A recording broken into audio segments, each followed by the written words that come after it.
Bom dia, pessoal. Como vocês estão? Tudo bem? Tudo certo? Estão tristes, né? Eu imagino que esteja todo mundo triste, porque sexta-feira a gente não vai ter prova, né? E eu sei que vocês começam a semana já pensando na sexta-feira que vai ser prova, e essa não vai ter, né? Infelizmente. Mas semana que vem vai ter, né? Terceira prova na outra sexta da semana que vem. Então vocês vão ter 2 semanas para se prepararem aí para a prova número 3. A prova 2 eu já corrigi, a de todo mundo, né? As médias foram boas, fiquei feliz com as médias. E eu vou marcar um dia para entregar para vocês, provavelmente vocês serão avisados de forma online, e aí depois vocês vão poder, no dia marcado, vir buscar a prova de vocês, tá bom? Bom, então, acredito que não tem muitos avisos, a gente vai para a nossa aula de hoje. Na aula passada, a gente já começou a falar sobre funções vetoriais, né, começou a trabalhar um pouquinho sobre isso, esboçando o gráfico, uma curva espacial, uma curva plana, você tem lá uma função, como é que é o gráfico dela, então tudo isso a gente viu na aula passada. Hoje, a gente vai continuar trabalhando com funções vetoriais, só que hoje a gente vai avançar um pouquinho. Inclusive, a gente vai falar sobre limites e derivadas de funções vetoriais. Só que antes de a gente falar de limite, eu trouxe aqui nosso slide, né?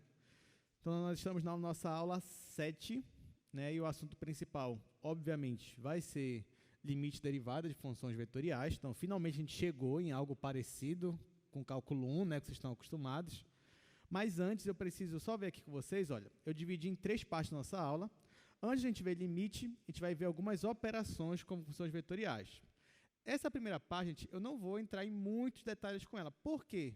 Porque vocês vão ver que essas operações aí são as mesmas operações que a gente viu lá na primeira aula, depois com vetores, a mesma coisa, soma vetorial, multiplicação por escalar. Então, claro que a gente vai ver isso brevemente, eu vou dar alguns exemplos, mas basicamente a mesma coisa. Tá? Quando tiver alguma coisa diferente aqui, aí eu paro um pouquinho, a gente faz um exemplo, mas vocês já sabem, aqui vai ser jogo rápido, né? E depois sim a gente ir para a parte de limite. Então vamos lá, o que a gente pode e o que não pode fazer com funções vetoriais? Lembrando que funções vetoriais são vetores. Então aquelas propriedades de vetores, elas se encaixam perfeitamente aqui. Por exemplo, propriedade da adição. Imagina que você tem 2 funções vetoriais, alfa e beta. Alfa e beta são funções n-dimensionais, então tem x1, x2 até xn, aqui y1, y2 até yn, e eu quero somar essas 2 funções. O que eu vou fazer?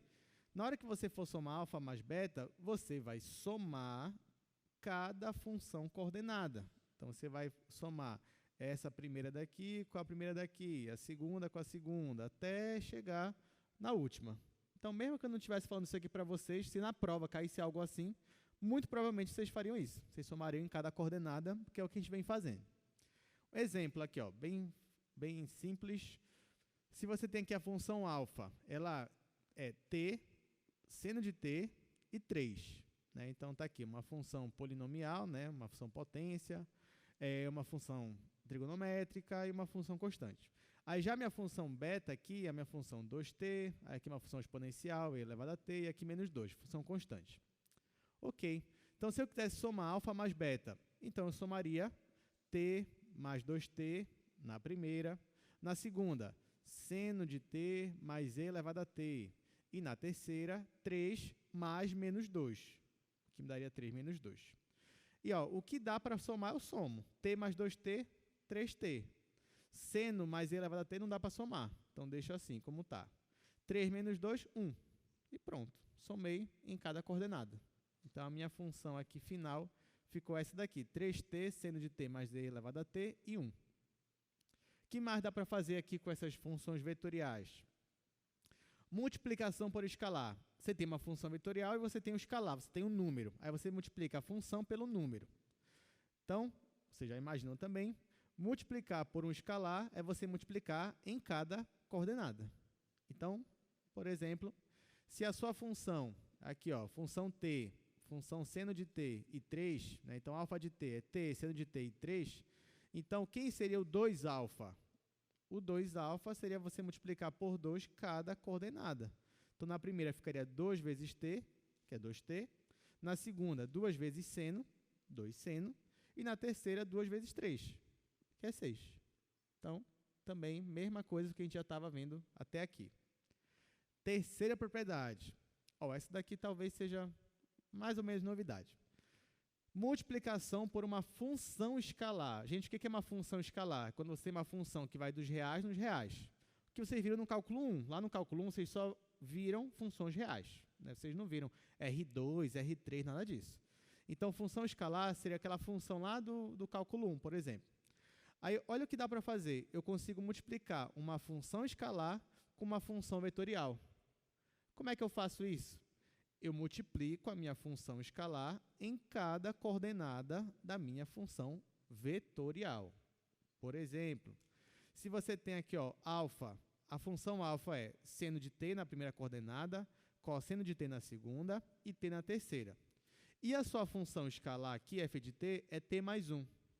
Então, na hora que você for multiplicar f vezes alfa, você vai pegar esta função aqui, que é t mais 1, e vai multiplicar em cada coordenada. Ou seja, você vai multiplicar t mais 1 vezes seno. Está aqui, t mais 1 vezes seno. Depois, t mais 1 vezes cosseno. Está aqui, t mais 1 vezes cosseno. Por último, t mais 1 vezes t. Aí, quando você multiplica t mais 1 vezes t, vai ficar t quadrado mais t. Você só aplica a propriedade distributiva. Então, pronto. Então, você pode olhar essa função escalar como se fosse uma constante. Aí, você multiplica em cada coordenada. Então, você também pode fazer isso. Quarta propriedade, produto interno. Essa realmente é novidade, mas também é tranquila. Por quê? Se você tiver duas funções vetoriais, elas não são vetores, então faz sentido eu calcular o produto interno delas. Então, o que seria o produto interno de duas funções vetoriais? Seria eu pegar a primeira coordenada e multiplicar com a primeira da segunda. Está aqui, Depois eu vou somar com a segunda coordenada da alfa vezes a segunda da beta. Está aqui. E eu vou somando todo mundo até chegar na última, xn vezes yn. Coisa que você já fazia, só que era só constante. Agora são funções se multiplicando. Essa aqui eu vou fazer o exemplo aqui no quadro, já que já começa aqui as novidades, né? Já começa. Então, se eu tenho alfa, seno t, cosseno t e t, e beta é cosseno t menos seno t e 1, então, se eu fizer o produto interno, vai dar igual a t, né? Por quê? Bora fazer aqui no quadro. Lembrando que eu só vou aplicar essa regra que já está aí. Então, olha só, o que eu quero fazer aqui?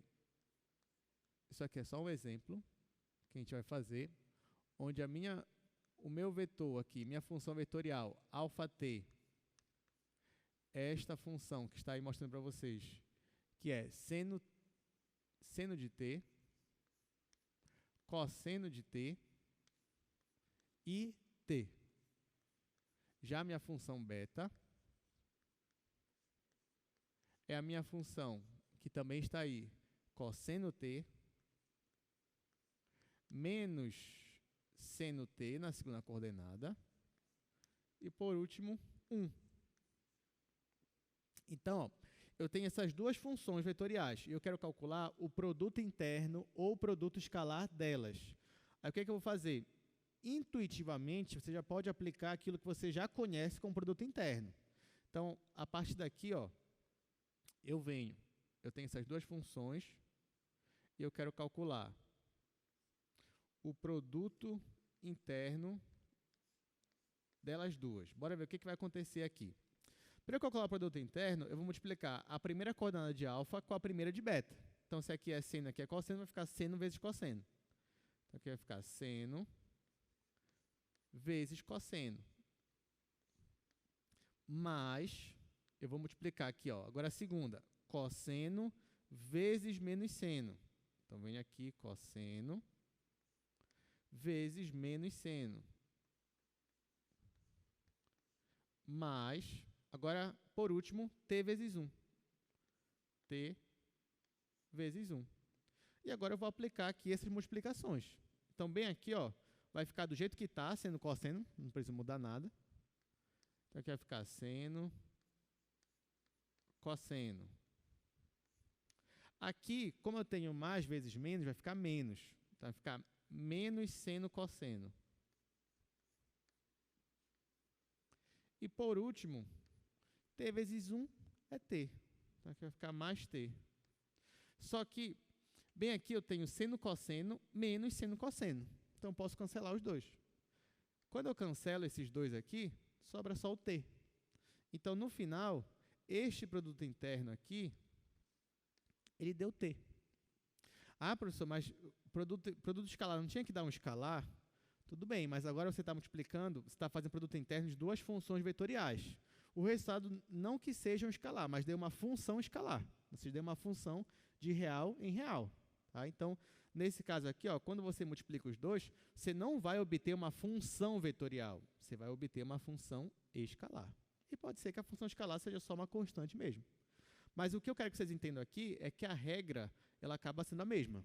Você multiplica em cada coordenada e depois soma tudinho, e no final vai ficar uma função aqui real, como você está acostumado lá do cálculo 1. E só. Essa é a quarta propriedade. Agora a gente vai para a quinta e última propriedade, que é produto vetorial. Então, ó, mais uma vez, se você tem duas funções vetoriais, como elas são vetores, faz sentido eu fazer o produto vetorial. Lembrando que, nesse caso, produto vetorial, as suas funções vetoriais elas têm que ser do R3, elas têm que ser tridimensionais. Porque produto vetorial, da forma como a gente definiu, ele só está bem definido, ele só faz sentido no R3, tá bom? Quando a função é tridimensional. Então, se você tem duas funções tridimensionais aqui, e eu quero calcular o produto vetorial delas, de novo, eu faço o determinante daquela matriz, onde na primeira linha, I, J, K, na segunda linha são as coordenadas de alfa, x1t, x2t, x3t, e na última linha as coordenadas de beta, y1t, y2t, y3t. O que muda aqui agora, gente, é que ao invés de números, vão aparecer funções aqui. Mas não tem problema, você vai ficar multiplicando conforme você ia calcular a sua matriz. Exemplo, se você tem, ó, de novo, alfa e beta, seno, cosseno e t, depois beta, cosseno, menos seno e 1. E aí eu quero calcular o produto vetorial. Nesse caso, o meu produto vetorial, ele vai me dar um vetor, ele vai me dar uma função vetorial, que aqui já está a resposta, mas a gente vai fazer aqui no quadro. Então, aqui, ó, eu vou aproveitar, já que é a mesma função alfa e a mesma função cosseno, então já vou escrever aqui a matriz deles. Então, quando você vai fazer o produto vetorial, você quer calcular o determinante dessa matriz. Deixa eu fazer até maior aqui, já precisar de espaço. Então, você vai fazer aqui I, J, K, na primeira linha. Tá, agora a alfa é seno, cosseno e t. Então, aqui eu coloco seno, depois eu coloco cosseno e depois eu coloco t. Agora, a minha função beta ela é cosseno menos seno e 1. Então, vem aqui cosseno menos seno e 1. Pronto. Então, aqui, ó, montei a minha matriz, né, para eu fazer o produto vetorial. Agora, o que eu faço? Eu quero calcular o determinante dessa matriz. Aí, como eu sempre falo, vocês têm várias maneiras de fazer. Eu prefiro fazer logo a do ensino médio, que eu creio que a maioria já sabe, pelo menos, esse método. Mas eu prefiro o desenvolvimento de Laplace, né, que você aprende lá em álgebra linear. Então, vamos lá. Eu vou repetir a primeira e a segunda coluna. E vai ficar assim, ó. A coluna que tem o I, fica I, seno t, cosseno t. Agora, eu vou repetir a segunda coluna, que é J, cosseno t, e depois menos seno t. Aí, o que a gente vai fazer? A gente vai multiplicar de cima para baixo e depois vai multiplicar de baixo para cima, só que de baixo para cima a gente vai colocar o sinal de menos. O que vai dar isso daqui? Ó, primeiro eu vou multiplicar de cima para baixo. Então, eu tenho cosseno t vezes 1, que é cosseno, vezes o vetor i. Então, vai colocar assim, vou escrever cosseno t e o vetor i aqui. Agora aqui, t vezes cosseno vezes j. Então, vai ficar mais T cosseno J. Vou continuar aqui embaixo. Agora aqui, K vezes seno vezes menos seno. Então, seno vezes menos seno vai ficar menos seno ao quadrado. E aqui eu só coloco o K. Então, vai ficar menos seno ao quadrado e o K. Agora eu vou fazer de baixo para cima, só que com sinal de menos. Então, aqui, ó, cosseno vezes cosseno, cosseno ao quadrado, vezes K. Só que eu acrescento o sinal de menos. Então, vai ficar menos cosseno ao quadrado e aqui o vetor K. Agora aqui, eu vou ter menos seno vezes T, vai ficar menos seno T vezes T, e aqui o vetor I. Só que aqui, ó, eu acrescento o sinal de menos, então menos com menos vai dar mais. Então, vou até deixar assim, menos, e aqui o menos de novo. Então, vai ficar T, seno T, e o vetor I. E agora, por último aqui, ó, eu tenho 1 vezes seno, seno T, vezes J. Vai ficar seno TJ, só que com sinal de menos. Então, vai ficar menos seno de T, J. Tá, e agora, o que eu vou fazer? Eu vou arrumar, né? Eu vou olhar para onde tem I. Bem aqui eu tenho I e bem aqui eu tenho I. Então, eu posso juntar esse com esse. Onde mais? Aqui eu tenho J, vou até circular, aqui eu tenho J e aqui eu tenho J. Então, eu posso misturar esse daqui, o T cosseno, com menos seno. E, por último, ó, eu tenho aqui o K. Eu tenho aqui o K e eu tenho aqui o K. Então, posso juntar esse com esse. Então, aqui, ó, vou colocar o vetor I em evidência e vou somar cosseno mais T seno. Então, vai ficar assim. Vou escrever aqui embaixo. Ó, então, quando eu for misturar esse com esse, aqui, lembrando que vai ficar mais, né? Então, vai ficar cosseno T mais T seno T. Isso no meu vetor I. Agora, meu vetor J, eu tenho T cosseno e aqui, cadê o outro? Ah, tá aqui. Então, vai ficar T cosseno menos seno T, isso em J. Então, vai ficar T cosseno menos seno. Isso aqui, ó, no vetor J. Agora, no vetor K vai acontecer uma coisa interessante, né? Aqui eu tenho menos seno ao quadrado, menos cosseno ao quadrado. Quanto é que dá isso daqui? Menos seno ao quadrado, menos cosseno ao quadrado, dá quanto? Se fosse mais, né? Se fosse mais seno ao quadrado mais cosseno ao quadrado, ia dar quanto? Ia dar 1, né? Mas não, mas é menos. Mas você coloca o menos em evidência, vai ficar seno ao quadrado mais cosseno ao quadrado. Então, vai ficar menos 1. Então, aqui vai ficar menos 1. Só que eu não vou colocar menos 1, vou colocar só menos o vetor K. Então, ó, essa é a nossa resposta. Só claro que aqui eu estou colocando ela na base canônica. Mas você pode escrever também naquela outra forma de coordenadas. Tá, agora bora ver se bateu a resposta, né, com o que está aqui no slide. Ó, então, aqui no slide diz T seno mais cosseno. Então, está ali, T seno mais cosseno, I, tá certo. Depois, T cosseno menos seno, está ali também J. E em cada menos 1. Então, pronto. Então, fazendo essa continha aqui, né? Você só faz aqui, ó. Acho que o único trabalho que você vai ter aqui é de calcular determinantes, né? Você vai ter que repetir, fazer as técnicas para calcular determinantes, mas no final vai te dar um vetor e pronto. Esse é o seu produto vetorial. Pronto, agora que já vimos todas as propriedades, agora sim nós podemos entrar na segunda parte da nossa aula, que é a parte de limites. Então, vamos falar agora sobre limites de funções vetoriais. E aqui que as coisas vão ficar um pouco mais interessantes, né? Não tanto, vai ficar depois, mas já vai começar, pelo menos. Então, vamos entender o que é o limite de uma função vetorial. Definição. Olha só. Sejam alfa uma função vetorial e A um número real. Então, está aqui, alfa é nosso vetor, né, como está acostumado, e A nosso escalar. Então, dizemos que o limite de alfa, quando t tende a A, é o vetor L, se, à medida que t se aproxima de A, a imagem alfa t se aproxima de L. Simbolicamente, a gente escreve assim, ó, limite de alfa t, quando t tende a A, igual a L. Agora, nota, gente, que nesse caso aí, o que está mudando por enquanto? O nosso alfa é uma função vetorial. Então, toda vez que o t ele se aproxima de algum valor lá, t se aproxima de 0, t se aproxima de 1, t se aproxima de 2, a sua função vetorial ela vai se aproximar de um vetor, porque ela é uma função vetorial. Então, se ela é uma função vetorial, para cada valor que você joga para t, ela vai te dar o quê? Ela vai te dar um vetor.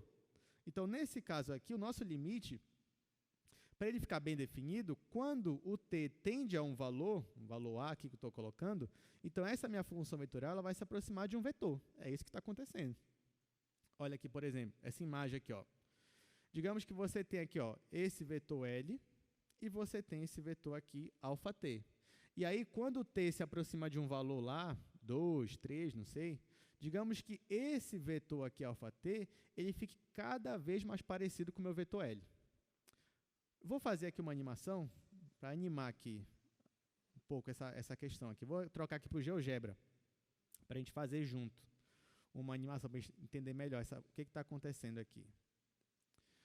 Então, ó, vamos lá. Eu vou colocar aqui, vou determinar primeiro t igual a 0, definir ele como parâmetro. O meu t, vou colocar ele de 0 a 2. O meu p, ele vai ser t menos t quadrado mais 4. Pronto, mais 4.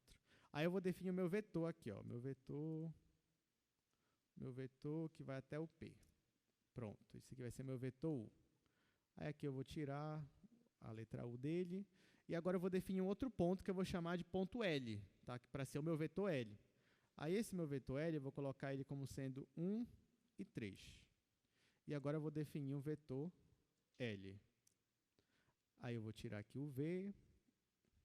Para ficar mais bonito ainda, eu vou colocar uma cor aqui nele. Vou colocar aqui, ó, vou colocar azul. Pronto, então a gente já tem aqui o nosso vetor L. Olha só, então a gente tem nosso vetor L e tem esse vetor aqui, que eu estou chamando de vetor U, ou vetor P também, vocês podem, vai da origem até o P.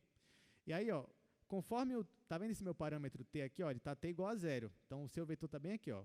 Se eu for mudando ó, o parâmetro, ó, ele vai se mexendo. Ele vai se mexendo. Quando T fica próximo de 1, olha só, T igual a 1, por exemplo, os vetores coincidem. Então, ó, mas conforme o T vai mudando, o meu vetor aqui, U, ele está mudando. Ó, esse meu vetor que está em cinza, aí, em preto. Mas quando ele se aproxima de um valor, aí esse vetor se aproxima do meu vetor L. Ó, até se eu colocar aqui a animação. Ó, quando ele se aproxima aqui, ó, ele está se aproximando desse vetor. Então, o que eu quero dizer com isso? Que quando o meu parâmetro t ele se aproxima de um valor, esse meu vetor aqui, que está de preto, ele se aproxima do meu vetor L, que é o meu vetor que está em azul.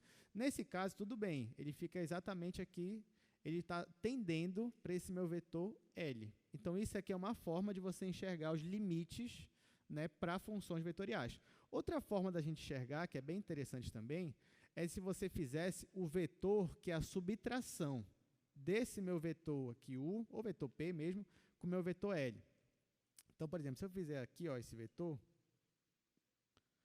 aliás, deixa eu fazer aqui, vou colocar, eu quero colocar um vetor, aí eu vou definir esse vetor de L para P, pronto.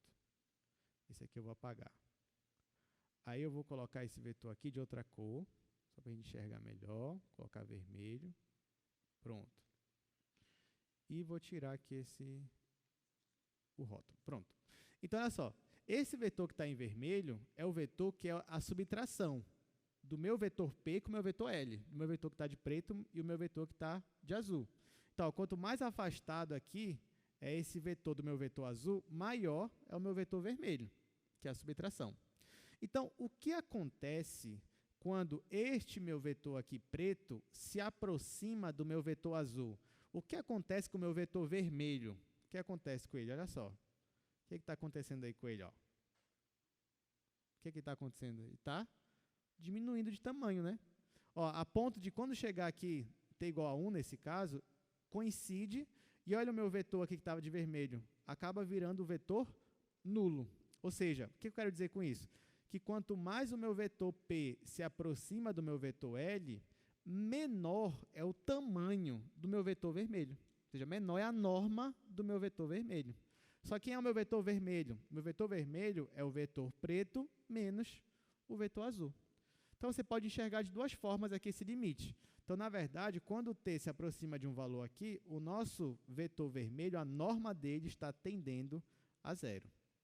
Ou você pode olhar dessa forma aqui, como se fosse o vetor subtração, e quando o alfa se aproxima de L, então este vetor aqui ele vai diminuindo, ou seja, a norma dele, o tamanho dele, vai tendendo para o vetor nulo.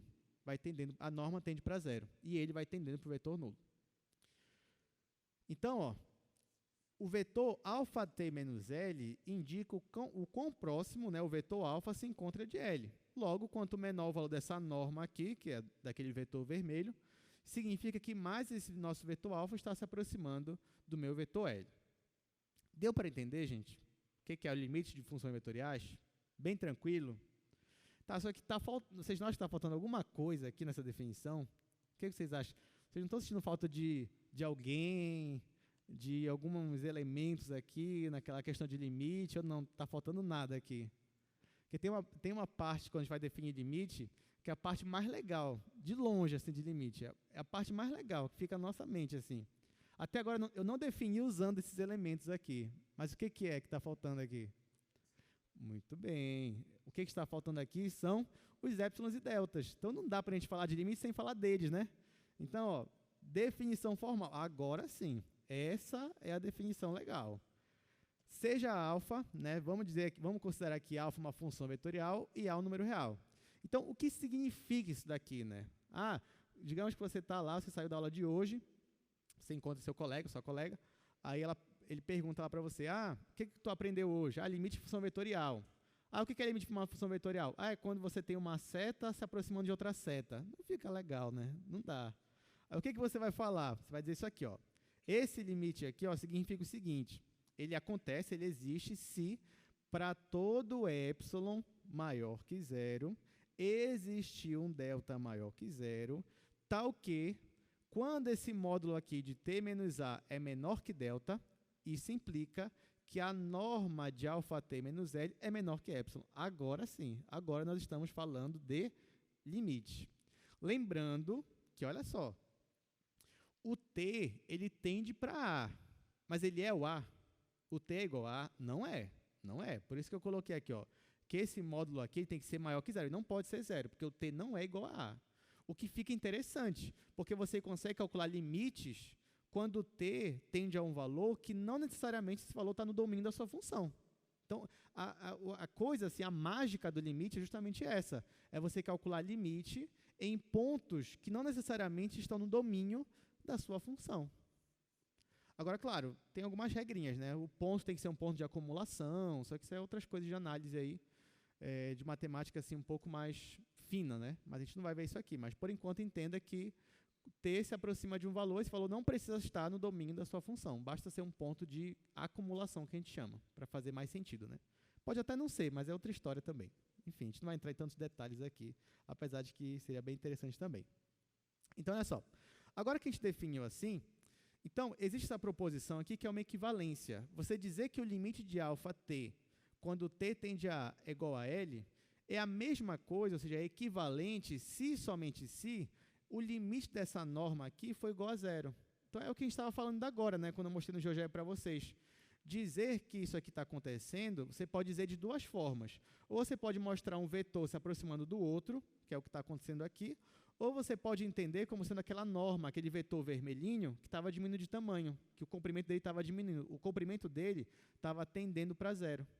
Então, quando a gente fala de limite, você pode falar ou desta forma aqui, ou desta forma. Então, esses dois resultados aqui eles são equivalentes. Tá bom? Então, provar que o limite existe, usando a definição de limite mesmo, ou é provar esse limite ou é provar isso. Claro que a gente teria que demonstrar essa proposição. A gente não vai fazer isso na aula de hoje, mas no material tem a demonstração. A gente pode até dar uma olhadinha lá, mas é tranquila também a demonstração. Então, olha só, agora sim, esse teorema aqui é o que vai fazer sentido para a gente. Olha só. Considere alfa uma função vetorial. Se alfa é uma função vetorial, então ela tem funções coordenadas, né? Ela tem x1, x2, x3, até xn. E pensa que você tem um vetor L aqui, ó, que esse vetor L tem coordenadas também. L1, L2, L3, L até Ln.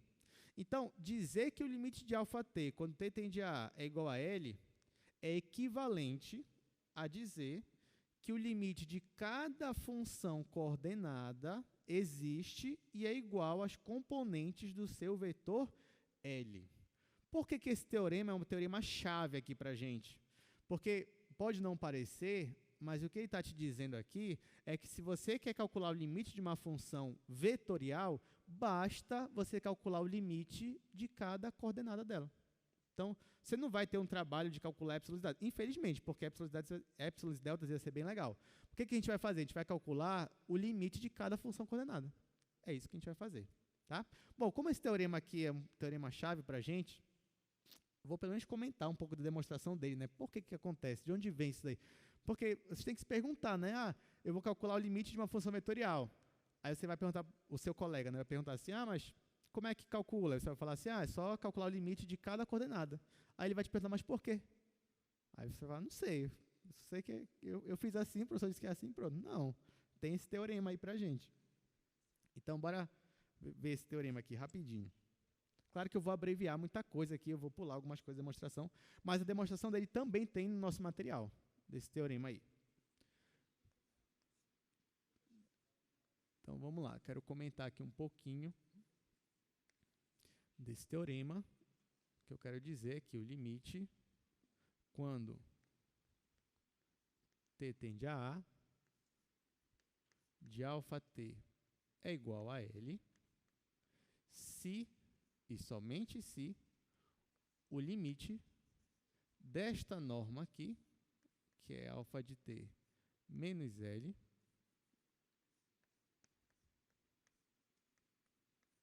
quando t tende a A, é igual a zero.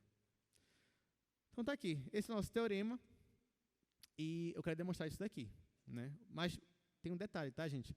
Isso aqui, ó, isso aqui é uma equivalência. Eu quero demonstrar. Ou seja, vale a ida, vale a volta, né? Então, você tem que demonstrar a ida, você tem que demonstrar a volta. O que é demonstrar a ida? Ou seja, a ida é isso daqui, ó. É você dizer que se isso aqui acontece, então isso daqui acontece. Tá? Então, você parte daqui para chegar aqui. E o que é demonstrar a volta? A volta é isso daqui, ó. É você dizer que se isso aqui acontece, então isso vai implicar nisso. Então, você começa daqui e quer chegar aqui. Então, toda vez que você vê um teorema que tem se e somente se, você tem que demonstrar tanto a ida quanto a volta. Claro que se você só demonstrasse só a ida ou só a volta, já ia ser um resultado válido para você. Mas o teorema ele fica mais forte quando você demonstra os dois lados aqui, que nesse caso é possível, né? Então, vamos lá. Então, digamos que eu quero demonstrar aqui, ó, isso aqui é só a ideia da ida. Então, se eu vou demonstrar a ida, então estou dizendo que eu vou assumir que isso aqui é verdade, e se isso aqui é verdade, vai implicar nisso daqui. Tá bom? Ora, mas se isso daqui é verdade, vocês concordam comigo, então, que é verdade isso aqui também, ó? Isso é uma propriedade de limite, que vocês aprendem. Aliás, não, acho que eu copiei errado, né? Eu copiei a proporção de cima. É a de baixo que a gente quer provar. Desculpa. Vamos voltar aqui para o slide. Ó, é o de baixo. É o outro ali limite que eu quero. Desculpa, gente. É que eu olhei rápido ali, eu olhei só a proposição. Aqui, ó, é o de baixo que a gente quer demonstrar. Ou seja, limite de alfa t quando t tende a igual a L, se somente se limite de x e, ou seja, cada função coordenada é igual a Li. Então, deixa eu só escrever aqui de novo essa parte. Xi, é porque olhando daqui, eu olhei só para a parte de cima. Que é igual a Li. Pronto. Está aqui. Agora sim, coloquei certo. Tá, então olha só. Eu quero provar a ida. Tá? Ou seja, eu quero assumir que isso aqui é verdade e agora eu quero provar isso daqui. Tem um detalhe, olha só. Eu já tenho uma proposição que diz que esse limite aqui existe, se esse limite aqui existe, então isso aqui é verdade, né? Ou seja, essa norma aqui, ó, quando t tende a A, ela é igual a zero. Então, isso aqui é a proposição, que eu até coloquei aqui sem querer, mas eu vou usar ela aqui. Então, se esse limite aqui é verdade, então esse limite daqui também é. Ou seja, a norma disso daqui é igual a zero. Então, eu tenho isso daqui, eu posso usar isso daqui para demonstrar isso daqui. Tá, agora, como é que eu demonstro isso daqui, gente? O que eu faço? Olha só. Eu venho e penso o seguinte, demonstrar isso daqui, não sei se vocês lembram, mas lá no cálculo 1, diz o seguinte, que se isso aqui acontece, então isso aqui também acontece. Ó.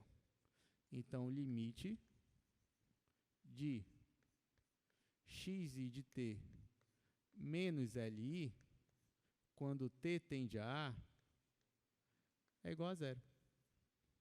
Então, na verdade, o que eu quero demonstrar, eu vou provar isso daqui, eu vou provar que esse limite aqui está tendendo para zero. Como é que eu faço? Faço o seguinte, ó.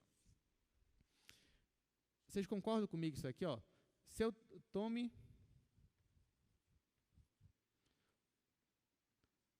vou tomar um i aqui, digamos que o i está 1, 2, vai até n. Então, tome i qualquer.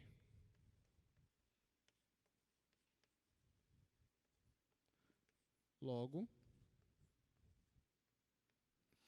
olha só, vocês concordam comigo que esse módulo aqui, ó, xi de t menos li, isso daqui, gente, que eu estou pegando, ó, xi de t menos li de t, o que eu estou fazendo? Eu estou pegando aqui, ó, não tem várias coordenadas, número 1, número 2, número 3, número 4, até n, então eu estou pegando uma coordenada qualquer, uma coordenada i. Você pode pensar como se fosse a primeira, a segunda, a terceira, tanto faz. Então, vocês concordam comigo que esse módulo aqui não é a mesma coisa que isso daqui, ó? Raiz quadrada de xi de t menos li ao quadrado. Ou seja, isso daqui é igual a isso, sim ou não? Ó, porque se você tira a raiz quadrada de alguma coisa que está ao quadrado, isso aqui não vai ficar o módulo do que está aqui? Então, é a mesma coisa. Não muda em nada. Agora, olha só. Se aqui dentro da raiz eu acrescentar um monte de termos aqui não negativos, isso aqui vai ficar maior ou menor? Né? Ou seja, olha só o que eu vou fazer. Eu vou pegar e dentro dessa raiz eu vou acrescentar. Por exemplo, já estou vendo aqui que não vai dar espaço, mas tá bom. Vou fazer só de um aqui. Ó. Digamos que dentro da raiz eu acrescente aqui um outro termo positivo. Sei lá, eu acrescentei aqui um x1 de t mais L1 ao quadrado. Então, professor, o senhor pode fazer isso? Dentro da raiz eu acrescentar um número aqui não negativo? Posso. Só que o que vai acontecer? Isso aqui vai ficar menor ou igual que isso daqui. Não é verdade? Então, por exemplo, você tem uma raiz aqui, ó, raiz de x quadrado. Eu posso acrescentar um y ao quadrado? Posso. Só que isso aqui vai ficar menor ou igual que esse. Não é verdade? Porque eu estou acrescentando alguém que é não negativo. Então, é isso que eu fiz aqui. Tá, só que aí, qual é a jogada agora? Se eu posso acrescentar dentro da raiz vários termos aqui não negativos, que sempre vai ficar menor ou igual, então, aqui ó, eu acrescentei, desculpa, aqui é menos. Eu acrescentei o x1 de t menos L1. Eu poderia também acrescentar o x2 menos L2, não poderia? Eu poderia acrescentar o x3 menos L3. Eu poderia acrescentar até o xn menos Ln ao quadrado. Só que se eu acrescentasse todo mundo aqui, ó, x1 menos L1 ao quadrado, mais x2 menos L2 ao quadrado, mais, até chegar em xn menos Ln ao quadrado, e raiz quadrada disso tudo é o quê? É o módulo, ou a norma do vetor, ou seja, a norma desse daqui. Então, o que eu estou tentando provar para vocês é que isso daqui é menor ou igual que a norma desse vetor aqui, ou seja, do vetor alfa menos o vetor L. Só que essa norma aqui, por hipótese, ela tende para zero. Então, se ela está tendendo para zero, se eu tenho uma norma tendendo para zero, e aqui eu tenho um módulo, sendo que o módulo é sempre maior ou igual que zero, né? Tem um módulo aqui maior ou igual que zero. Ele é maior ou igual que zero e menor ou igual que zero, então ele também está tendendo para zero. Tá? Ou seja, Eu acabei de mostrar que a ida, ela acontece, ela é válida. Tá? Então, eu mostrei que se isso daqui é verdade, então isso daqui é verdade. Que no caso o que eu mostrei foi isso daqui. Gostaram da demonstração? Legal, né? Na prova já sabe, brincadeira, na prova não vai cair isso daí. Quem dera se ia ser legal, né? Mas não vai cair. Tá, então aqui eu só demonstrei ainda, tá, gente? Eu demonstrei que se isso aqui acontece, então isso daqui acontece. Falta demonstrar a volta. A volta, acho que eu só vou comentar com vocês, pelo menos, né? Tá, daqui já dá para comentar. Olha só. Se isso daqui acontece, então isso daqui acontece. Tá bom? Isso daqui acontece. Agora, eu quero provar que isso daqui acontece, a partir daquilo lá. Só que, o que é a norma disso daqui? Eu acabei de comentar. A norma disso é x1 menos L1 ao quadrado, mais x2 menos L2 ao quadrado, mais x3, até xn menos Ln ao quadrado. Raiz quadrada de tudo isso. Mas, se cada um desses aqui é zero, então isso aqui tende para zero, isso aqui tende para zero, o outro tende para zero, todo mundo aqui dentro tende para zero. Se todo mundo aqui tende para zero, então a norma também vai tender para zero. E aí você consegue também provar a volta. Tá? Então é isso. Então, por que eu estou provando esse teorema? Porque esse teorema vai ser a chave para a nossa aula de hoje. Agora que você sabe que esse teorema existe, agora que você sabe demonstrar o teorema, agora você pode usar. Então, se alguém vier perguntar para você, mas por que eu só jogo o limite de todas as coordenadas? Por causa disso daqui, desse teorema. Prova o teorema. Tá bom. Ele vai lá e prova para ele, pronto. E ele vai acreditar em você. Então, é isso. Exercício número 1. Agora que nós já temos nosso teorema, né, eu posso simplesmente usar o teorema. Então, olha só, eu quero calcular o limite dessa função aí, vetorial. Aí você já sabe o que é calcular o limite de função vetorial? É calcular o limite de cada coordenada. Ou seja, eu vou calcular o limite desse daqui e vou calcular o limite desse daqui. Ou seja, é fácil calcular o limite de função vetorial. A moral da história toda aqui é que é fácil. É só o que você já sabe de cálculo 1. É só o que você já sabe, porque se eu chegasse para você e falasse assim, calcula o limite disso daí, você ia perguntar, mas como é que faz? Aí eu ia falar, faz que nem o cálculo 1. Aí você já ia conseguir fazer. Olha só. Exercício 2. Eu quero calcular o limite quando t tende a 3 desse vetor aqui, ó, t menos 3 sobre t quadrado menos 8 e aqui módulo de t menos 1 dividido por t menos 1. Pronto, bora olhar para o quadro agora. Gente, eu quero calcular o limite desta função vetorial. Como eu falei, o teorema diz que calcular o limite disso, se existir, é porque em cada coordenada o limite existe. Então, ó, ao invés de eu escrever assim, vou escrever assim, ó. Isso daí é igual. Aí eu já vou colocar o limite aqui dentro. É igual ao limite de t menos 3 sobre t quadrado menos 8.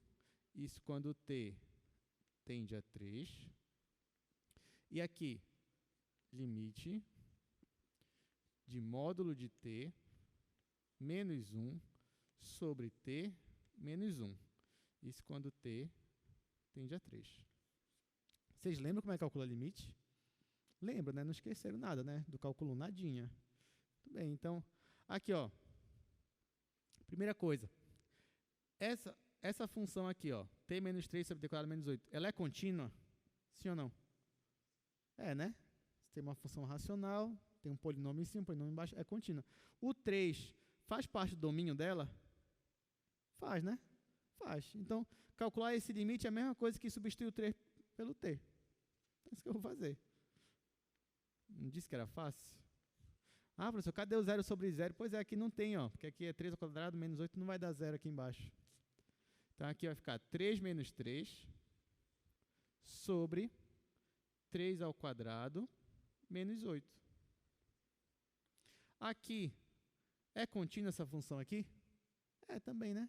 Então, posso só jogar aqui no lugar do t o 3. não vai dar indeterminação. Então, vai ficar módulo de 3 menos 1 dividido por 3 menos 1.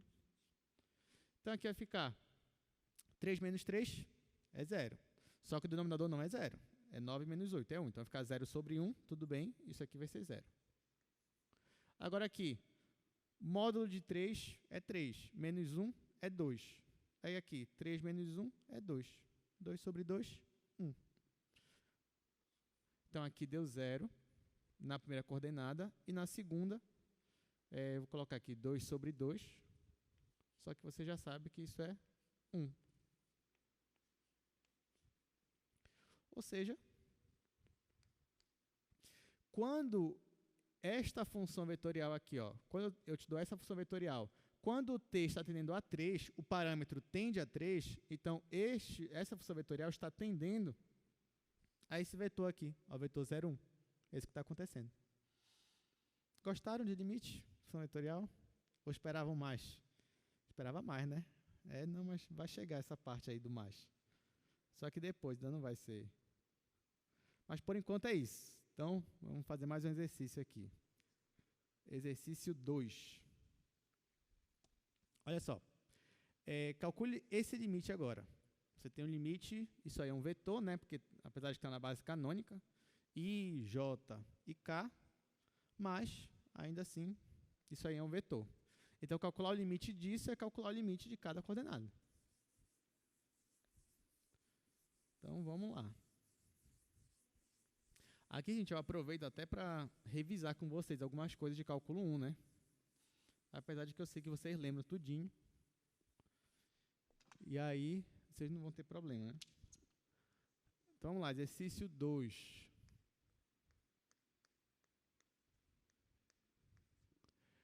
Só copiar aqui. Limite t tendendo a 1.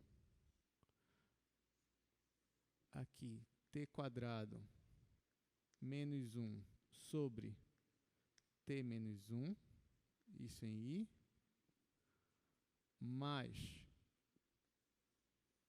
raiz de t mais 8, j, e por último, mais seno de π vezes t sobre ln de t. E aqui o k. E o parênteses, né? Pronto. Tá, então é isso, gente. Agora a gente vai calcular o limite de cada uma dessas funções. Só que, claro que aqui já vai entrar alguns detalhes lá do cálculo 1, né? Por exemplo, nesse caso aqui, nessa função, ó, a primeira já, t quadrado menos 1 sobre t menos 1, eu pergunto para vocês, eu já sei que ela é contínua, só que o 1 faz parte do domínio dela? Não faz, né? Então, você não pode pegar e simplesmente jogar aqui. Por quê? Porque vai ficar 0 sobre 0. Você vai ter uma indeterminação. Então, nesse caso, o que você fazia lá no cálculo 1? Uma das opções, né? Você podia fatorar, ou seja, você podia escrever esse número aqui como se fosse um produto. T quadrado menos 1, na hora que você ia fatorar, ficava como? Como é que ficava a sua fatoração lá? Isso, ficava t mais 1 vezes t menos 1. Né? Você fazia isso daqui, né? Você usava essa propriedade aqui. Você tinha a ao quadrado menos b ao quadrado. Isso aqui é a mesma coisa que a mais b vezes a menos b. Então, isso daqui eu vou aplicar para t quadrado menos 1. Então, isso aqui vai ficar assim. E aqui eu já vou colocar o limite. Limite, quando t tende a 1. Aí, no lugar do t quadrado, eu vou escrever t mais 1 vezes t menos 1. Tudo isso dividido por t menos 1. Isso aqui eu estou na coordenada I. Na coordenada J, bora fazer logo na coordenada J? Olha só qual é a função. É t mais 8, né? Isso daqui vai ter problema? Nenhum. Então, eu vou jogar logo aqui no lugar do t, eu vou colocar 1, já que está tendo para 1. Então, vai ficar mais 1 mais 8. Isso aqui em J. E o K? Olha só. O 1, será que ele faz parte aqui do domínio dessa função? O que vocês acham? Não, né? Porque se você jogar 1 aqui, o denominador vai dar 0. Se você jogar 1 aqui, vai ficar seno de π. Quanto é seno de π? É 0 também. Então vai ficar 0 sobre 0. Uma indeterminação. O que é que eu faço? Nesse caso, quando tem uma função trigonométrica em cima, uma função logarítmica embaixo, o que é que eu faço? Vocês não lembram? L'Hopital, né? Lembra L'Hopital? L'Hopital, vocês adoravam L'Hopital, né? Quando chegava nessa parte assim, 0 sobre 0, deriva em cima e embaixo. É isso que a gente vai fazer, a gente vai fazer L'Hopital aqui, tá? Então eu vou derivar em cima e embaixo. Eu vou só escrever que eu vou derivar, eu não vou derivar. Vou escrever aqui, seno de π vezes t, dividido pelo ln de t. Quero derivar isso daqui. Bem aqui tem um k. Pronto. Então, aqui, ó, só vou derivar. Então, para a primeira função, o que foi que eu fiz? Deixa eu tirar esse parênteses aqui, que não precisa mais dele. Para a primeira função, fatorei o numerador. Para a segunda, só joguei o valor. Para a terceira, eu vou usar L'Hopital. Aqui na primeira, ó, eu já vou simplificar. T menos 1 com T menos 1. Você pode fazer isso porque o T ele não é 1. Tá? Não esqueça disso. Ele não é 1. Então, você pode fazer isso aqui sem problema nenhum. Ele tende a 1, mas não é. Inclusive, se você permite que haja uma divisão por 0, você obtém algumas coisas assim, meio absurdas na matemática. Né? Por exemplo, 2 mais 2 é igual a 5. Você consegue provar. Mas você vai ter que permitir divisão por 0. Tá? Tá, se der tempo, talvez ainda comente isso com vocês. Senão, vamos lá. Então, aqui, ó, cortei esse com esse. Aqui eu já vou somar 1 mais 8 raiz de 9. Então, isso aqui vai ficar igual. Isso aqui vai ser igual a limite, quando t tende a 1. Aqui só sobrou t mais 1. Então, vai ficar só t mais 1. Isso aqui eu estou em i, tá, gente? Estou aqui no vetor i. Agora aqui, 1 mais 8 é 9, raiz de 9 é quanto? 3. Então, vai ficar mais 3j. Agora aqui, vamos lá, vou derivar. Então, vou derivar em cima, eu vou derivar aqui. Espera aí que eu já coloquei errado, né? Por que eu coloquei errado? Porque se eu coloco dessa forma, como é que você deriva uma divisão? Você tem que fazer derivado primeiro, mas não é isso que é L'Hopital. L'Hopital permite você só derivar em cima e só derivar embaixo. Tá? Então, só o jeito que eu escrevi que está errado. Vou fazer assim. Ó. Só o jeito que eu escrevi que está errado. Mas na hora que eu estou fazendo, não é aplicando a regra da divisão. Estou realmente só derivando em cima, só derivando embaixo. Então, vai derivar só em cima aqui. Ó. Quando você deriva a função seno, qual é a derivada de seno? Cosseno. Então, vai ficar cosseno. Vou colocar aqui. Mais cosseno de π vezes t, só que aqui é uma função composta, vezes a derivada de π vezes t. Qual é a derivada de π vezes t? É π. Então, vai ficar cosseno de π vezes t, e aqui no final, vezes π. Dividido, qual é a derivada do log natural de t? 1 sobre t. Então, vou colocar aqui, ó, 1 sobre t. E aqui, ó, vou colocar o k. Pronto. E agora? Agora eu consigo aplicar o limite?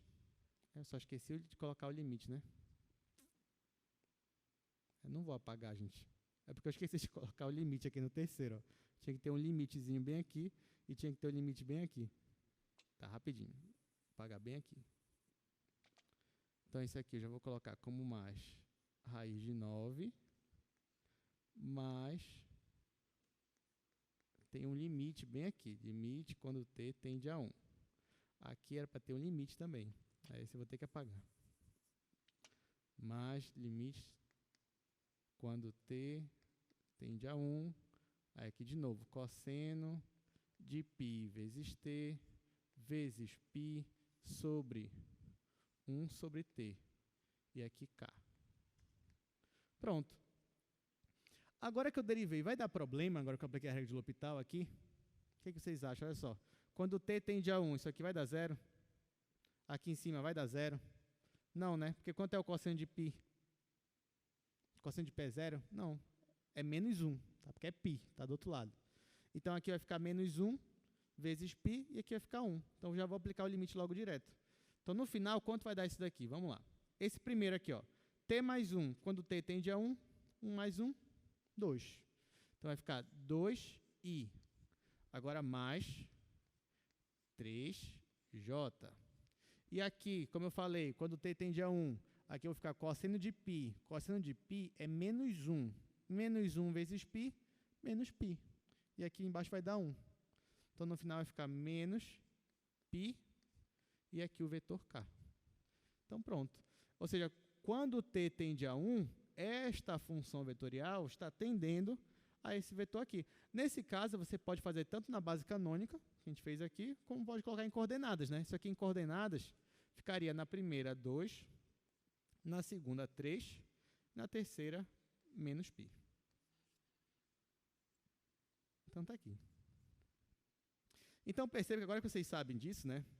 É importante que vocês revisem lá aquelas regrinhas do cálculo 1, né? Relembrando tudinho, como é que resolve os limites. Saiba que na sua prova, com certeza pode cair algo desse nível aqui. Você tem que usar ou L'Hopital, ou fatoração, ou qualquer outra forma de você calcular. Ou limite fundamental também pode cair, tanto trigonométrico quanto limite fundamental exponencial. Então é importante revisar um pouquinho essas coisas. Bom, então é isso. Vamos ver aqui algumas propriedades de limites, que também não foge muito do que vocês... Opa, você tem alguma pergunta?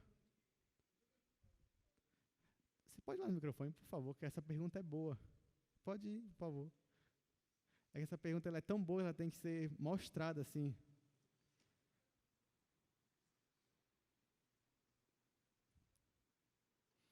Até porque essa pergunta, principalmente lá em cálculo, vocês se deparam com ela também. Diga seu nome, seu curso. Bom dia. Bom dia. Me chamo Jorge Thiago, meu curso é Engenharia Civil. Quando o senhor começou a fazer o limite de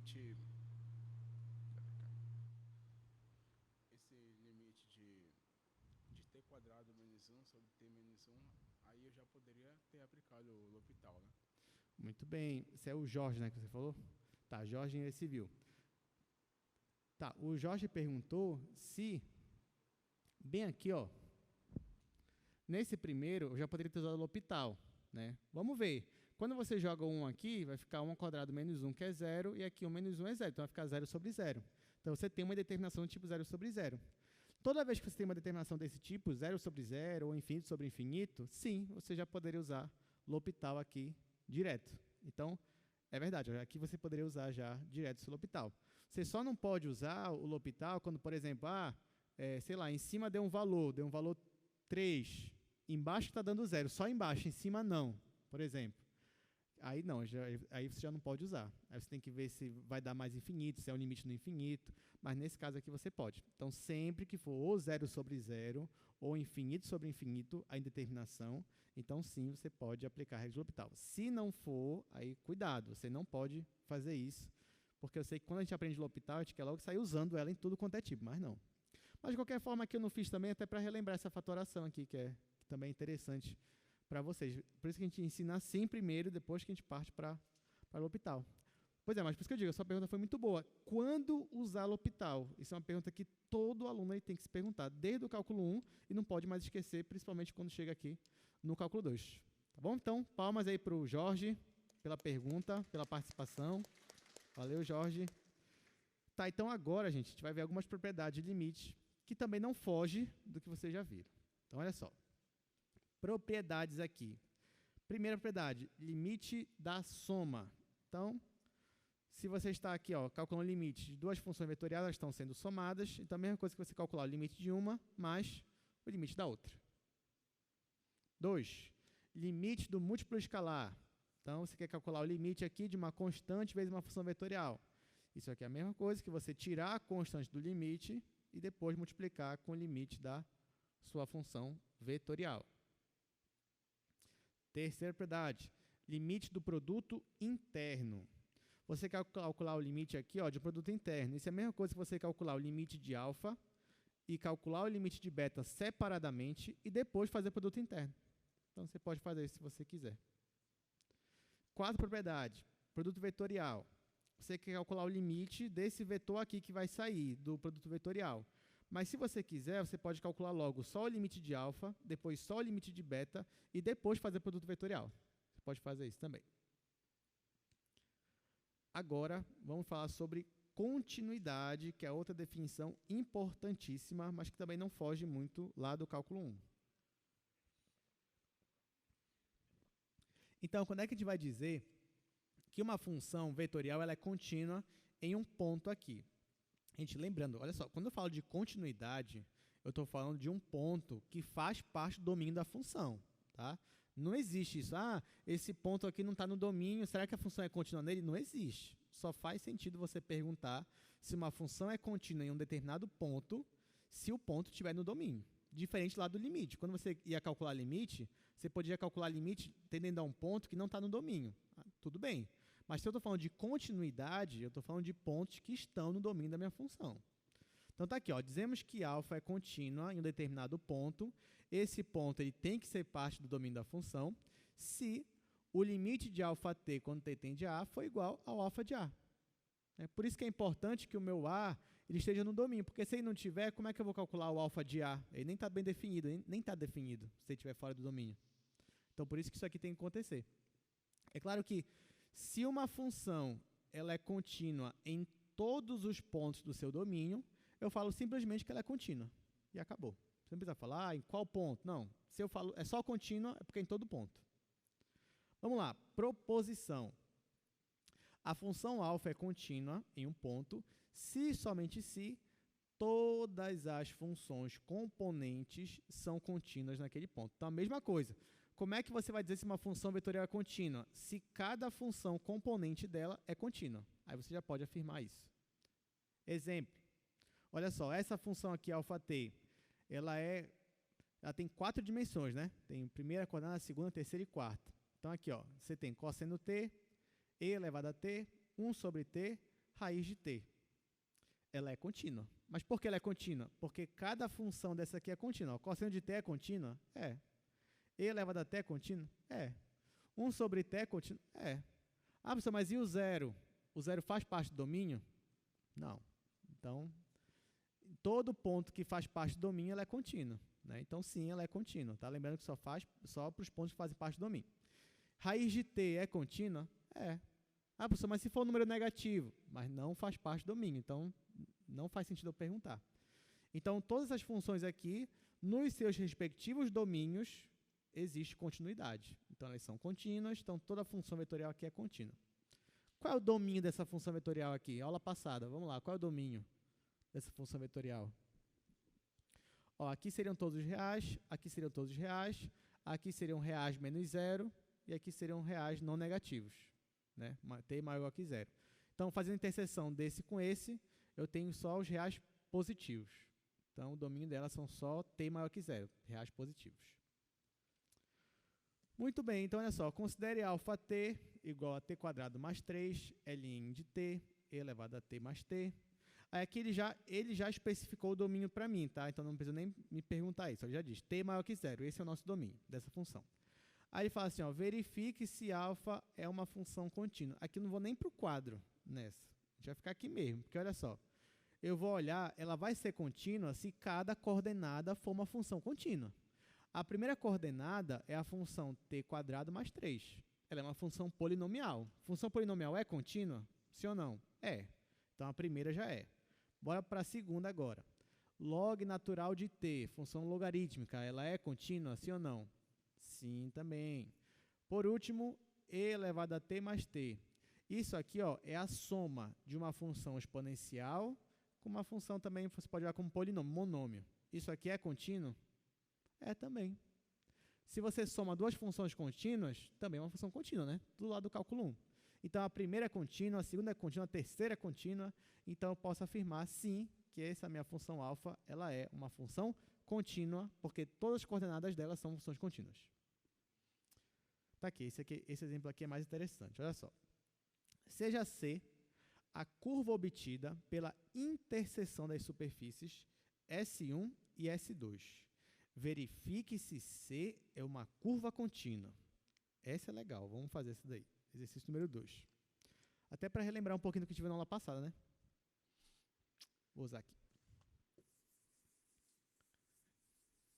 Então, vamos lá. Lembrando, gente, que a função contínua é aquela que não tem saltos, né? Aquelas descontinuidades lá, não explode. Assim, quando eu digo não explode, é se, por exemplo, se o zero estiver definido, que é aquelas funções condicionais, né? Mas tá, vamos lá. Exercício 2.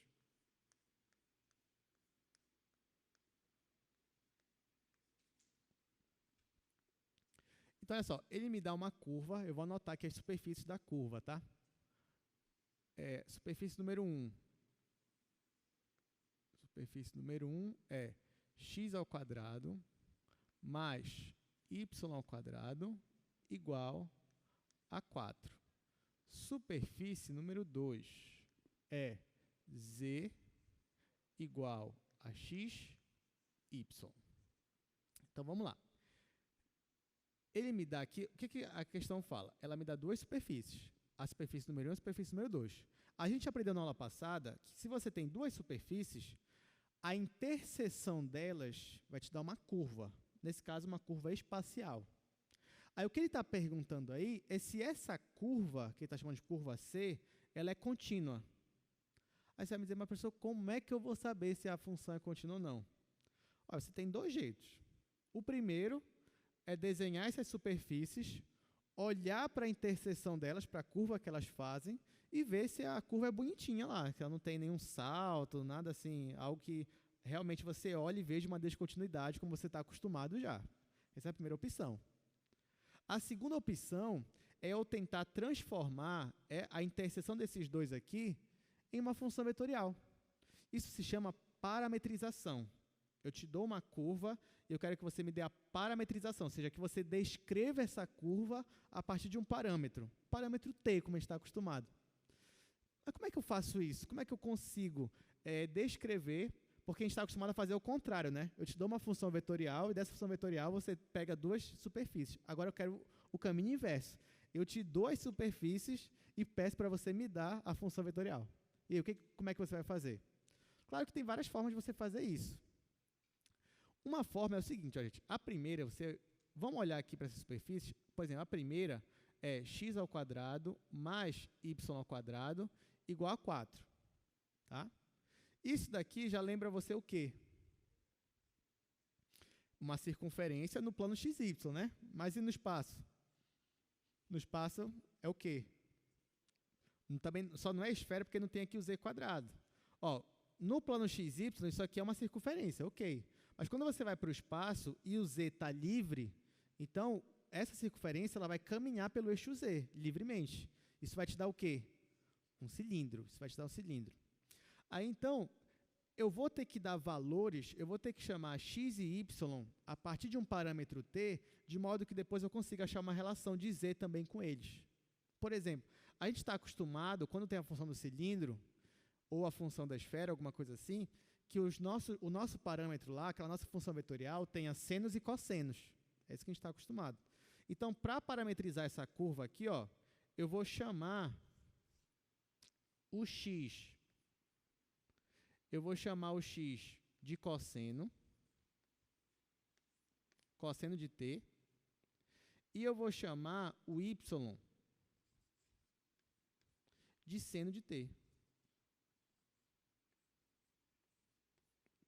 Só que, olha só, isso aqui é só a minha primeira tentativa. Eu quero transformar isso aqui numa função vetorial. Quando eu faço x igual a cosseno, y igual a seno, e se eu faço x quadrado mais y ao quadrado, ou seja, vai ficar cosseno ao quadrado mais seno ao quadrado, vai dar 4?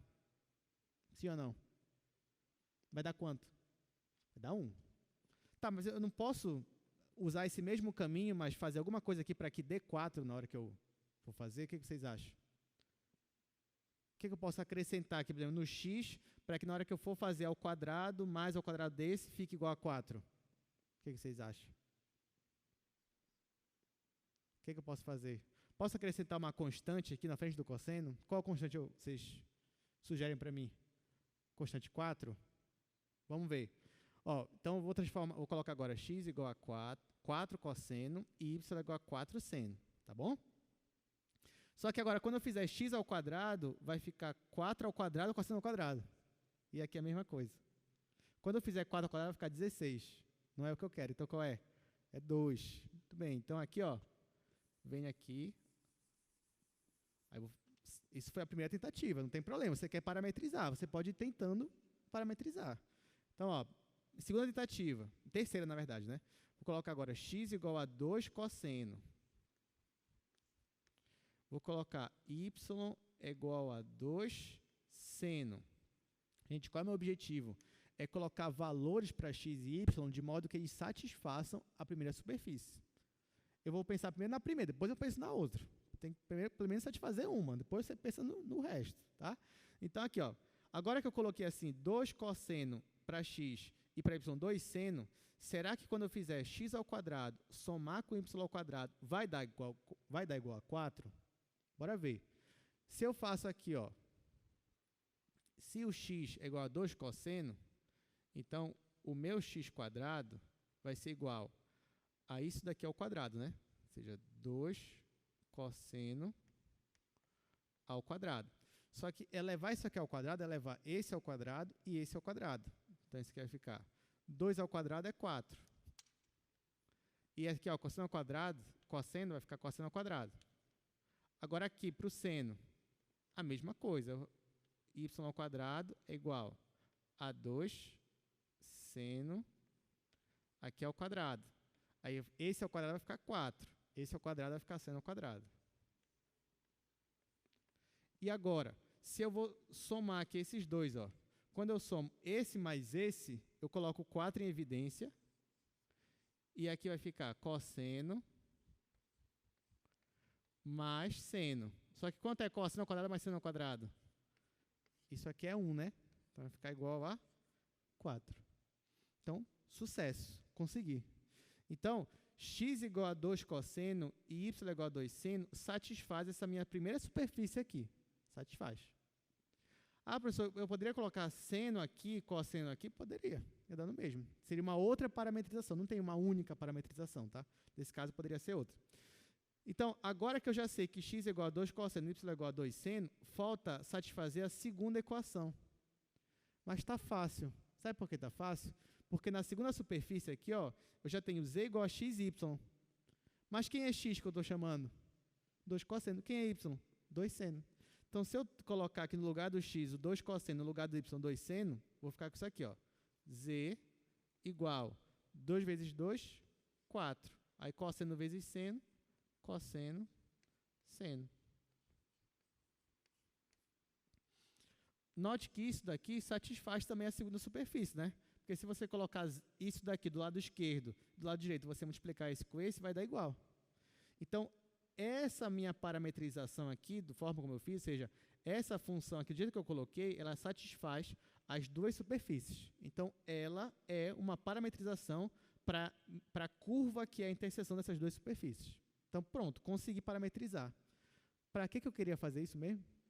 Eu queria parametrizar para verificar se a curva é contínua, mas a curva ela vai ser contínua se essa função vetorial for contínua.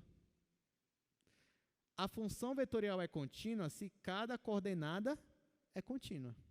Então, vamos lá. X é 2 cosseno. 2 cosseno é uma função trigonométrica. É contínuo? É. Y é 2 seno. É contínuo? É também. Z é 4 vezes cosseno vezes seno. Isso aqui é contínuo? É. Se todas as coordenadas são contínuas, então a minha função vetorial é contínua, logo a curva é contínua. Acabou. Acabou. Então, aqui acho que o grande problema, né, nessa questão é mais a questão da parametrização. Depois que você faz a parametrização, fica bem fácil para você enxergar se é uma função contínua, se a função vetorial é contínua ou não. Vou fazer bem aqui em cima a conclusão só.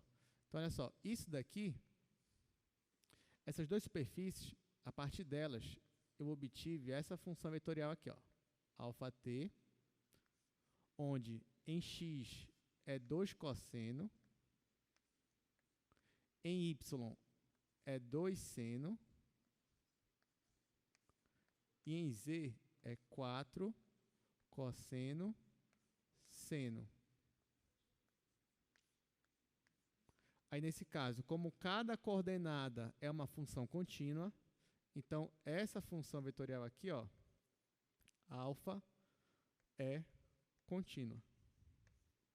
Logo, a minha curva também é.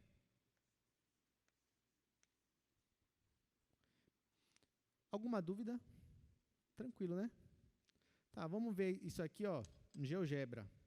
Vamos ver que curva é essa, porque a primeira curva, você já sabe o que é, né? A primeira curva é o quê? Um cilindro. E a segunda? A segunda a gente ainda não viu, a gente não sabe, assim, necessariamente o que é, mas a gente vai ver, pelo menos, aqui no GeoGebra. Então, vamos lá, vou colocar aqui um novo. Não gravar aqui.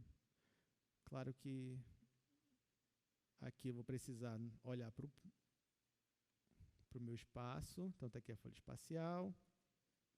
Tá, então, o que eu vou fazer aqui? A gente vai enxergar a curva. Enxergando a curva, visualmente, a gente vai ver se ela é contínua ou não. Esse é o nosso objetivo agora. Então, para enxergar a curva, eu vou primeiro colocar aqui as duas superfícies. Então, eu vou escrever, a superfície 1 era x² mais y ao quadrado, tá? Igual a 4. Então, está aqui, ó, como a gente imaginava, isso daqui me deu um cilindro. Agora, eu vou colocar a superfície número 2, que é z igual a xy. Então, z igual a xy. Aqui eu vou até mudar a cor dela, só para a gente... Cadê? Me perdi aqui na cor. Vou mudar para cá. Cor. Pronto. Então, ó, a superfície que está de azul é a minha superfície 2. E a vermelha é a minha superfície 1. E agora, quem é a minha curva? É a interseção dessas duas superfícies. Tá? Aqui, ó, não dá talvez para enxergar muito bem, mas eu vou escrever aqui a nossa curva, ó, no modo como a gente parametrizou. Então, eu vou colocar aqui 2 cosseno, depois 2 seno, depois 4 cosseno, seno. Olha só que legal. Tá aqui, ó. Essa curva aqui, ó, é justamente a interseção do cilindro com essa curva aí que a gente está olhando em azul. O que parece, né, que uma sela de cavalo, né, algo que a gente ainda vai ver também aí no futuro, né, umas funções aí que às vezes parecem daí, que são interessantes para a gente também, mas a gente ainda vai ver. E é isso, gente. Ó, então, ó, visualmente, note que a curva aqui, ó, ela não tem nada assim de descontinuidade, visualmente falando, né? Você olha aqui, ó, esse tracejado é só dizendo que porque está atrás, né? Mas ela aqui ela é uma curva contínua, você olhando aqui para ela. Interessante, né? Então já sabe, na sua casa ó, você pode ver as interseções, ver as parametrizações, ver se deu certo a sua parametrização. Então, para encerrar nossa aula de hoje, né? Última parte, que é derivada de funções vetoriais. Então, como é que a gente calcula uma derivada? Primeiro, o que é uma derivada? Olha só, a derivada de uma função vetorial alfa, isso em um ponto específico, né, um ponto t0 que faz parte do domínio, é esse vetor que a gente chama de alfa', você ainda vai chamar de alfa', uma função derivada de uma função vetorial, e ela é justamente esse limite aqui, ó, limite de alfa de t mais 0 menos alfa de t0 sobre h, isso quando h está tendendo para 0. Lembrando que tem duas formas de você colocar esse limite, né? Tem essa forma aí, quando h tende a 0, e tem essa outra forma bem aqui, ó, quando t tende para t0. Aí você vai ficar com alfa t menos alfa de t0 sobre t menos t0. As duas formas são equivalentes, tanto a segunda quanto a primeira. Isso é só quando uma mudança de variável. Né? Você faz aqui, por exemplo, t igual a t0 mais h. E aí, nesse caso, aqui embaixo vai ficar assim, o t vai tender para t0 e vai acontecer as mudanças lá que faltam. Tá, agora que você já sabe o que é uma derivada, fica aí olhando para ela, porque agora a gente vai ver como é que eu calculo derivada de uma função vetorial, sendo que você já sabe aí o que é a definição de uma derivada, e claro que você sabe que derivada é um limite, né? Na verdade, derivada é limite, que é esse limite bem aí. Então, ó, agora eu vou demonstrar para vocês aqui como é que calculo derivada de uma função vetorial, apesar de que eu acredito que você já esteja imaginando como é que calculo derivada de uma função vetorial. Então, vamos lá, derivada.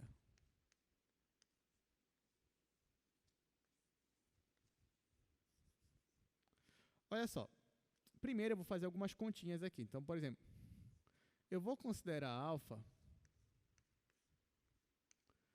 uma função bidimensional. É um caso particular, mas não estou perdendo generalidade por conta disso. Então, ó, eu vou considerar alfa de t como se fosse uma função que só tem duas coordenadas. Então, eu vou colocar aqui x de t, y de t. Tá bom? Vou considerar isso daqui. Beleza. Então, eu quero calcular, digamos, a derivada de alfa em t0, em um ponto específico lá, t0. O que é alfa de t0? É você aplicar t0 em cada uma dessas funções aqui. Então, nesse caso, vai ficar x de t0 e aqui, ó, y de t0. Tá bom? Então, o que eu vou fazer agora? Eu vou diminuir alfa t menos alfa t0. O que é diminuir alfa t menos alfa t0? É diminuir esse vetor menos esse. Mas o que é diminuir esse vetor menos esse? É diminuir em cada coordenada. Então, eu venho aqui, ó, e faço alfa t menos alfa t0.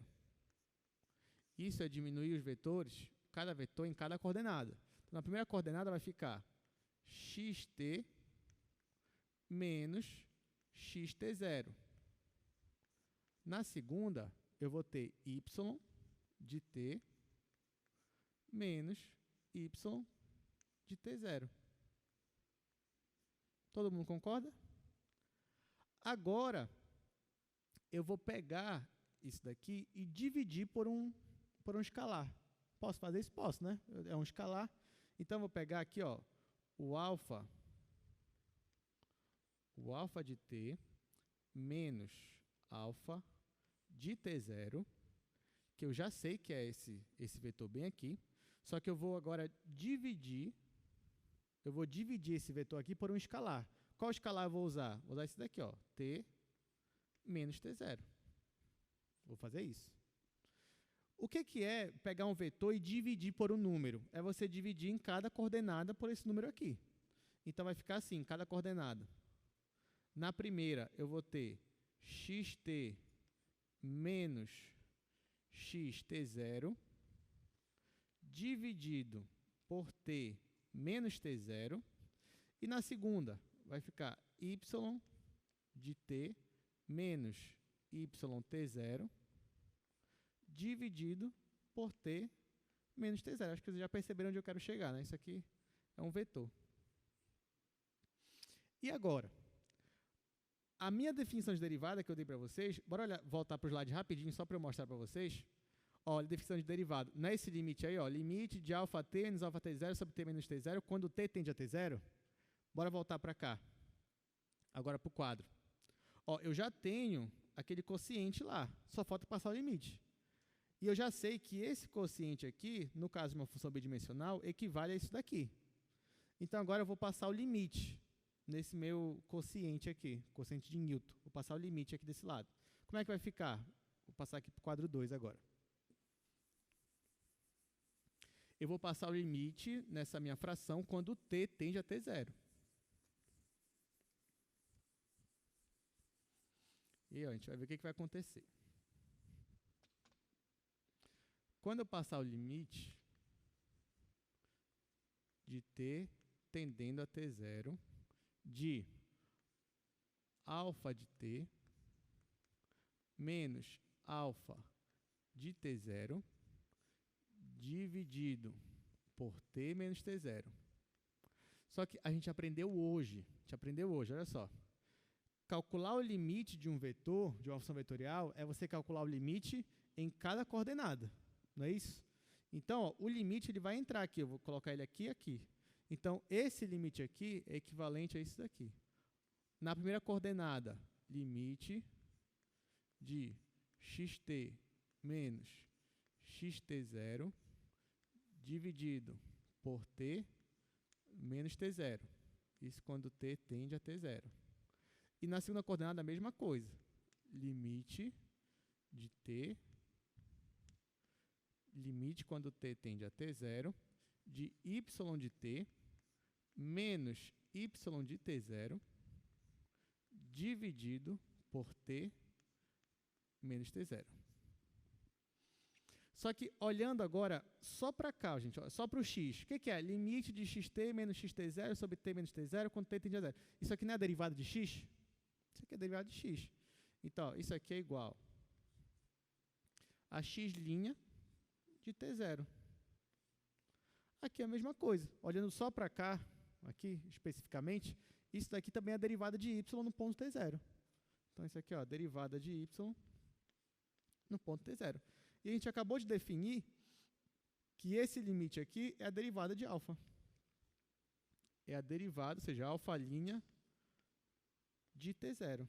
Ou seja, qual é a moral da história aqui? A moral da história é que se eu quero calcular a derivada de alfa em um ponto t zero, basta eu calcular a derivada nesse mesmo ponto de cada coordenada. Então, a derivada ela vai existir se em cada função coordenada a derivada existir. Então, como é que calcula a derivada? Da mesma forma de limites. Quero calcular a derivada de uma função vetorial. Eu vou calcular a derivada de componente por componente. É isso que eu vou fazer. Ou seja, não tem muita graça também, né? Porque, de novo, é a mesma coisa do cálculo 1. Você quer calcular a derivada, você vai calcular a derivada de cada função. Só que ao invés de uma função só, você vai ter mais de uma função aqui para ter o trabalho de derivar. Mas sim, assim, na prática, ainda é a mesma coisa. Pronto, a gente só tem uns 10 minutos, mas dá para fazer ainda os exercícios aqui. Então, olha só, isso que eu acabei de mostrar para vocês, essa proposição. Se você tem uma função alfa que é derivável, então, para derivar ela, basta você derivar cada coordenada, x1, x2 até xn. Assim, antes do exercício, algumas propriedades, né? Derivada da soma, gente, olha só. A derivada da soma é igual à soma das derivadas. Então, isso também você já sabia. Derivada do múltiplo escalar. A derivada de k vezes alfa é igual a k vezes a derivada de alfa, ou seja, o k ele pode sair aqui da derivada. Terceira, derivada do produto por função escalar. Isso aqui se assemelha à derivada lá do produto, né? Fica, ó, você tem uma função, só que essa função aqui é escalar, tá? Função escalar vezes o vetor, uma função vetorial. Você quer tirar a derivada. Isso aqui é igual a derivada do primeiro vezes a função vetorial, mais o primeiro vezes a derivada da função vetorial. E quando é função vetorial? Olha só, derivada do produto interno. As duas aqui são funções vetoriais. O que eu faço? Nesse caso, vai ficar a derivada do primeiro, produto interno com o segundo, mais o primeiro, produto interno com a derivada do segundo. Tá? Então, é basicamente a mesma coisa, só que, claro, quando a gente está falando de duas funções vetoriais, aí a gente está falando de produto interno, ou produto vetorial, que é o próximo, inclusive. Derivada do produto vetorial, de novo, mesma coisa, vai ficar a derivada do primeiro, produto vetorial com o segundo, mais o primeiro, produto vetorial com a derivada do segundo. Então, essas três proposições aqui, ó, a número 3, a número 4 e a número 5, elas se assemelham àquela propriedade do produto lá de uma derivada. Última, regra da cadeia. Você tem, ó, alfa de ft, olha, aqui, isso aqui é uma função composta, e a função que está aqui dentro é uma função escalar, tá? Tome cuidado, não estou fazendo composta de função vetorial com função vetorial, não. É aqui uma vetorial e aqui dentro dela uma função escalar. Então, qual a derivada disso? Vai ficar alfa' de ft vezes f' de t. Também é uma aplicação da regra da cadeia que você já conhecia. Agora sim, vamos lá para os exercícios. Então, exercício número 1. Calcule a derivada da função. Tem esse daí, alfa t igual a 2t ao cubo menos t quadrado mais 3, log natural de t, tangente de t. Só são 2 exercícios, gente. Aí a gente encerra nossa aula nesses exercícios aí. Mas o conteúdo, pelo menos, a gente já finalizou. Então, agora bora só praticar. Então, vamos lá. Exercício número 1. Eu quero calcular a derivada. Assim eu posso escrever. Vou escrever assim. d dt. Aí aqui eu vou escrever na base canônica. Então, vou colocar aqui, ó, 2t 2t ao cubo menos t quadrado mais 3. Isso é no vetor i, ou seja, na primeira coordenada. Depois, d dt. Agora a próxima é log natural de t. Isso aqui na segunda coordenada, j, mais d dt da tangente. Isso aqui em k. Pronto. Então, olha só, derivar essa função é derivar cada coordenada. Então, é isso que eu escrevi aqui já para vocês. Vou derivar a primeira função, vou derivar a segunda função, vou derivar a terceira função. Aqui, ó, isso aqui é uma função polinomial. Então, eu vou aplicar as regras lá que você já conhece. Aqui, 2t ao cubo, derivado disso daqui é quanto? 6t quadrado. O 3 desce aqui, multiplica com 2. Então, eu vou ter 6t ao quadrado. Aqui, quanto é a derivada? Menos 2t, né? O 2 desce, fica menos 2t. E aqui, derivada de uma constante? 0. Então, isso aqui vai dar 0. E aqui eu vou ter só isso daqui. Isso no meu vetor i. Agora, a segunda aqui, ó, log natural de t. Qual é a derivada dele? 1 sobre t. Então, eu vou ter 1 sobre t, j. E a derivada da tangente? Qual é? Secante ao quadrado. Vocês decoraram ou vocês lembram da demonstração? Lembra a demonstração, né? Da tangente aqui. Então, vai ficar secante ao quadrado de t, isso aqui em k. Só uma observação aqui, tá? Caso alguém não lembre, porque é isso daqui, ó. O que é tangente? Tangente é seno sobre o cosseno. Tangente é a mesma coisa que isso. Aí eu vou derivar. Aí vai ficar a derivada do primeiro, que é cosseno, vezes o segundo, aqui eu já vou colocar cosseno ao quadrado, menos o primeiro, que é seno, vezes a derivada do de baixo aqui, que é menos seno, por isso aqui vai ficar mais seno ao quadrado, dividido pelo denominador ao quadrado, pelo cosseno ao quadrado. Só que o que está aqui em cima é 1, então vai ficar 1 sobre cosseno ao quadrado, mas o que é a secante? É 1 sobre cosseno. Então, isso aqui vai ficar secante ao quadrado. Tá? Então, agora vocês... Deu para relembrar, né? É daqui que sai. Tá, mas aqui, então, a gente já acabou. Vou até apagar aqui. A gente derivou. Aqui você pode deixar assim, tanto que IJK, mas também pode escrever em coordenadas.